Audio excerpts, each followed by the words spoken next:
क्या भैया आप ये श्योरिटी दे सकते हैं कि 50 में से 40 क्वेश्चन आप दिलवाएंगे हमको? हाँ, मैं श्योरिटी देता हूँ। आप मेरे हाथ से कलम छीन लेना अगर ये क्वेश्चन मैं तुमको ना दिला पाऊँ।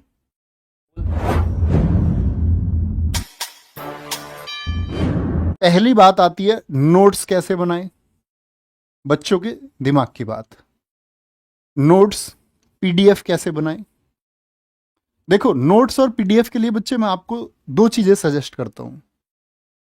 नोट्स हमेशा क्लास से सेल्फ नोट्स बनाएं और शॉर्ट नोट्स बनाएं जो आप समझ पाएं। बहुत ज्यादा सजाने की आवश्यकता नहीं है कि आप सजा रहे हैं, क्योंकि सजाया हुआ शायद काम नहीं आएगा। जो आपके यहां पर स्थिर हो जाएगा इस दिमाग से, जो आप सीख जाएंगे, जो यहां से आप रिवीजन कर लेंगे, वो सबसे बेहतरीन है।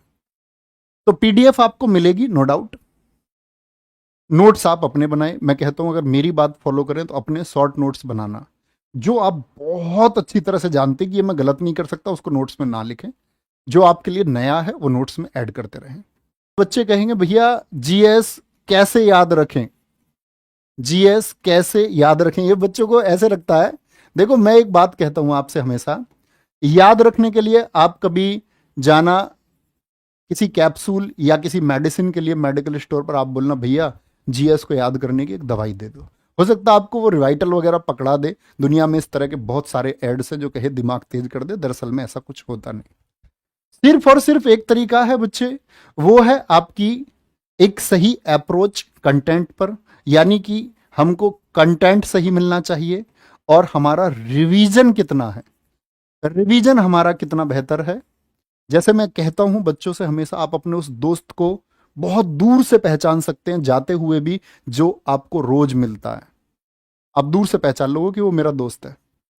लेकिन एक ऐसा आदमी जो आपको कई सालों से नहीं मिला, आपको उसको दूर से नहीं पहचान सकते, क्योंकि आप उसको देखते नहीं है। हम उसको सबसे ज्यादा जल्दी से पहचान पाते हैं। हमारे दिमाग में सबसे ज्यादा इमेज उसकी बन पाती है जो हमारे सामने ज्यादा होता है। जैसे हम अपनी सिस्टर, भाई, मम्मी, पापा, किसी को भी पहचान सकते हैं दूर से भी। यही जीएस का फंडा है।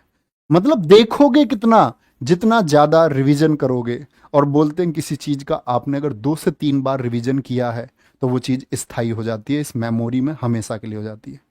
मल्टीपल कहते हैं कि माइंड की मेमोरी मल्टीपल में काम करती है। पांचवी चीज आती है जो मैं बच्चों को हमेशा स्पेशल बताता हूं, स्कैन टेक्निक। मैं हमेशा अपने दोस्तों को सिखाने की कोशिश करता हूं कि ये जीएस को याद करने का एक शानदार तरीका, एड ऑन या बोनस आपके लिए हो सकता है। कैसे भैया? ये स्कैन टेक्निक क्या है? मैं बच्चों से ये कहता हूं कि मैं आपको बच्चे कुछ नोट्स प्रोवाइड करूंगा। मेरा काम है आपको कंटेंट देने का। मैंने आपको कंटेंट दे दिया एक बहुत अच्छा, और पेपर वहीं से आएगा नो डाउट।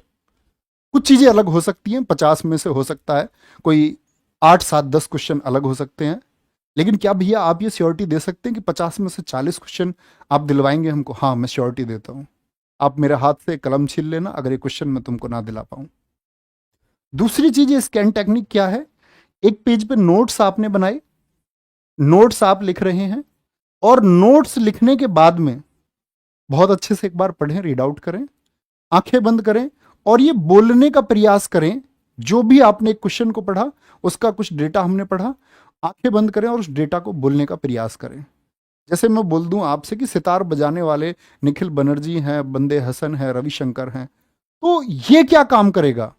ये चीज स्थायी हो जाएगी। आंख बंद करके अगर तुमने बोल दिया तो स्थायी है, भूल के दिखा देना और इसको इस्तेमाल करना। जो बोले, जो लिखें, उसको आंख बंद करके जिस दिन तुमने पूरा पेज बोल दिया ना, वो हमेशा के लिए लर्न हो गया। और मुझे बताना कि भैया हमने याद किया था और याद करने के बाद काम नहीं आया, ऐसा हो नहीं सकता। मेरी बातें समझ में आई?